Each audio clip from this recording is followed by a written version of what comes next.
Right, hey, what's up guys, it's Weston here. So today is the review of the Z3 Compact. So just like to say massive thank you to Vodafone for sending this out. But I'm not going to be doing this review in my normal style, I'm going to be doing it a little bit differently.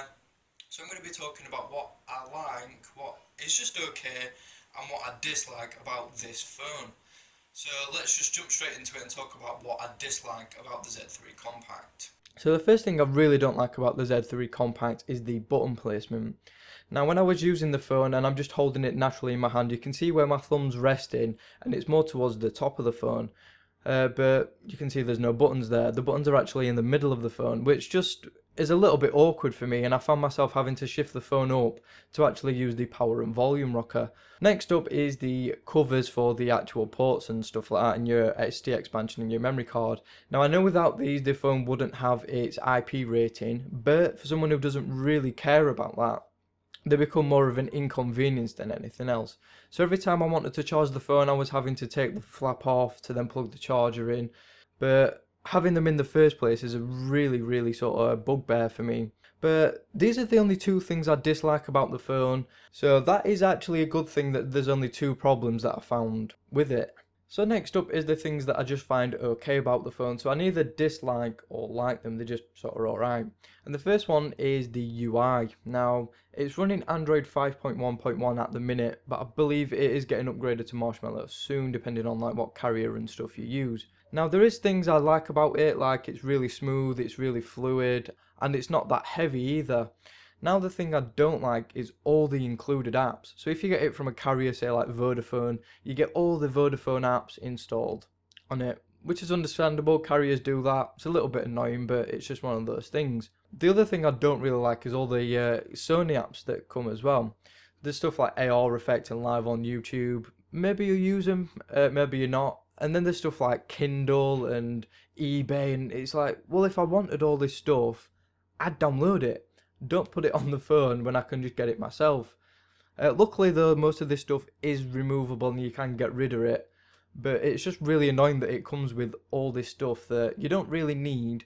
So next up we get to the cameras, and again they're neither good nor bad. So on the back we've got your main 20 megapixel camera, which is pretty capable. It's got some good features as well. And then you've got your front camera, which is a little bit sort of mediocre, to be honest. Now on the plus side though, I really do like the dedicated button. Now that is something I think more phones should have, and I think it's really cool. So all that you do is you just press and hold that when your phone's asleep, and it just launches you straight into the camera, so you're ready to take those photos.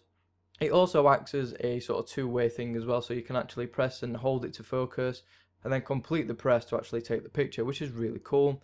I also really like the app as well. It's really intuitive and it's really easy to use, and I do like all the included features you get with it as well. So you get like your manual control, and then you get all these selection of different things that you can do on the phone. So there's like facing picture, sound photo, and many more, and you can even download some as well.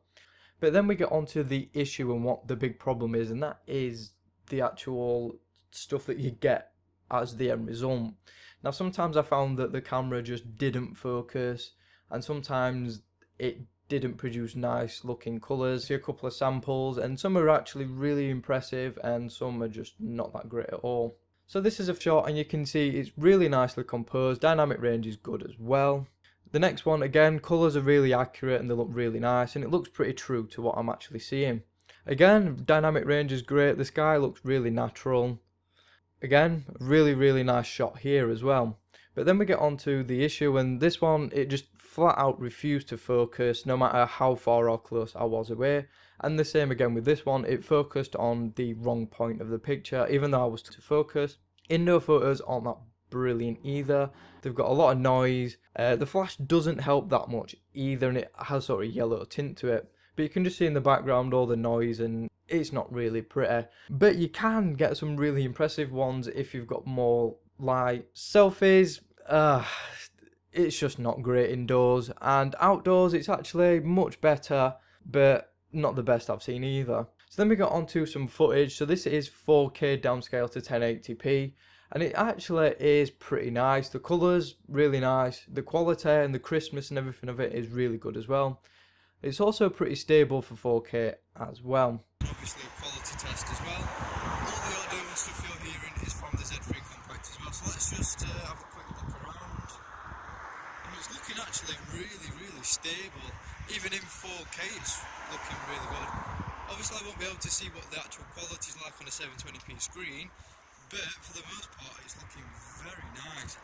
And then next up we've got some 1080p, so this has got the stabilization on, so you can just see how smooth and fluid the actual video looks. So if you're one of those people that shoots in 1080p, which most people do, it's actually really impressive, and you can get some good quality video from it. It's just a shame that the photos are a bit hit and miss. It's actually looking really smooth. So I think Sony's software is actually doing a really good job of stabilising the footage on pretty rough ground. It's actually a pretty good job. So let's head back this way. So yeah, that's just a quick walk-in stabilisation test of the Z3 Compact. So now we get on to things I do really like about the Compact, and that is the audio. So we all know that the audio experience with Sony phones is actually one of its best things, and it is actually true. It is very good. So you do know that the phone has dual front-facing speakers, which is something I really appreciate on phones. Even though these aren't the strongest I've heard, it is very nice to have dual-facing speakers.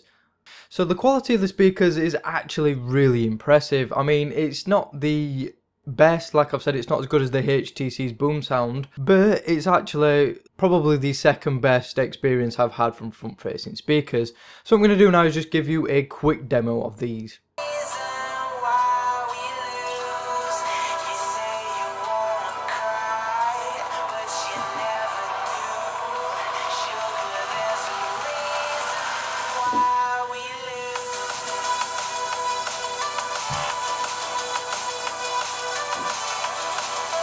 So next up we get onto the 3.5mm jack, and this is probably the best and most important thing for me personally when I'm looking at a phone, and I have to say it's very impressive from the Z3 Compact. I was actually expecting it to be a little bit of a subpar experience with it being a lower end phone, but actually it was really impressive. So I did test these with a couple of different headphones, and for my experience it was a very good one. So it produced really clean and really smooth audio, and no matter what headphones or what music I listened to, it just seemed to be really very impressive. So that is helped in part by the internals obviously, and the software inclusions that Sony include as well. So when you plug your headphones into the phone, you do get some settings and stuff that you can actually change and adapt to give you an even better audio experience. So if you go into the settings in your music player and the audio settings, you can see we've got something called clear audio, which is really good. You then have an equalizer as well, so it does have some presets, or you can actually customize it yourself. It's not the most comprehensive I've seen, but it's very good. You then get some other features as well that enhance the audio. Usually though, I just leave all those off and leave clear audio on, because that is the best for me and I found the best out of it all. So the next really great thing about the Z3 Compact is the battery life. So this does have a non-user removable 2600 mAh battery. It's not the biggest out there, but it doesn't really need to be with this phone. So with heavy days use, so that is like social media, YouTube, gaming and all that good stuff, I actually managed to get 5 hours plus screen on time, which sounds okay. But one thing I did know is no matter how I used the phone really, I always got over 5 hours. So even on heavier days it was 5 hours, and if it was lighter days I'd get even more past 5 hours as well. So the battery is very impressive on this phone, and like I said, even though it's not the biggest, the stuff that Sony has actually put into this phone is very impressive. So all the battery saving stuff and the stamina mode and the ultra stamina mode does really work to help get the longevity out of the battery. 2-day battery life is something I experience quite often as well, and it did see me through 2 days of use, so that was moderate use, and I'm just really impressed with the battery. So next up is the display. So this is a 720p display, and it's got all that triluminous stuff that Sony puts into the phone. So what all that means is you're basically getting a really great screen, And if you were actually looking at it, and to be honest, I didn't think it was 720p, I thought it was a little bit higher than that, just because of how good the display is. So you get really nice colours, it's really vivid but not oversaturated like AMOLED. It's also got really nice crisp text as well, really deep blacks and really nice whites as well.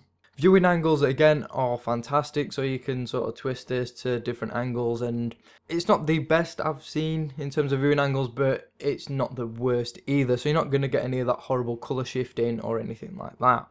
So viewing pictures and video on it is not the greatest experience due to the small size of the screen. So if you're sort of a big media user, then the size of the screen at 4.6 inches isn't the best for media consumption. So then we get on to the performance, and this phone is running a Snapdragon 801 and 2GB of RAM. It also has an Adreno 330, and for the most part the phone is really quite good actually in terms of performance. It's quick, it's snappy, the UI doesn't have any lag, even though it's not stock Android and it does have a skin on it. But I didn't notice any issues whatsoever in that department. Gaming performance is actually pretty admirable as well. So you can see we've got a clip from Angry Birds here, and there's nothing wrong with that, no sort of issues whatsoever there. Go something a little bit more intense like Asphalt 8, and again there's no issues, it plays really smooth and at very good settings as well, so you're getting all the effects and stuff like that that you do see on some higher end phones as well. So just in general, the performance is good. So we've got a couple of screenshots here. So one is from Geekbench, pretty respectable score there. And again, we've got one from Antutu next, and again, it scored really respectable here as well. Then finally, we're going to get on to the last thing I really like, and that is all the features that's packed into this phone. So you've got NFC, you've got a theme manager, you've got expandable storage up to 128 gig. You've got stuff like double tap to wake and apt-x for really good quality Bluetooth streaming, and all that just packed into one very compact phone. So that just leads me on to size and feel, and it actually feels really nice in the hand. It's really compact like the name suggests, coming in at 127mm tall, 65mm wide and 8.6mm thick. Not the thinnest of phones out there, but nothing too shabby either. Right guys, so that just wraps up this review today. So you can see it is a likeable phone, but there is a couple of things I don't like about it. So should you actually get a Z3 Compact? Well, it's quite difficult to say yes or no, because obviously the Z5 Compact's come out, and I know that is a very expensive phone, so if you're on a bit of a tighter budget and you want something that's compact but still offers some flagship things, then this is definitely worth considering. Right guys, so that is it for this review. Thanks for watching, and I will see you all on the very next video.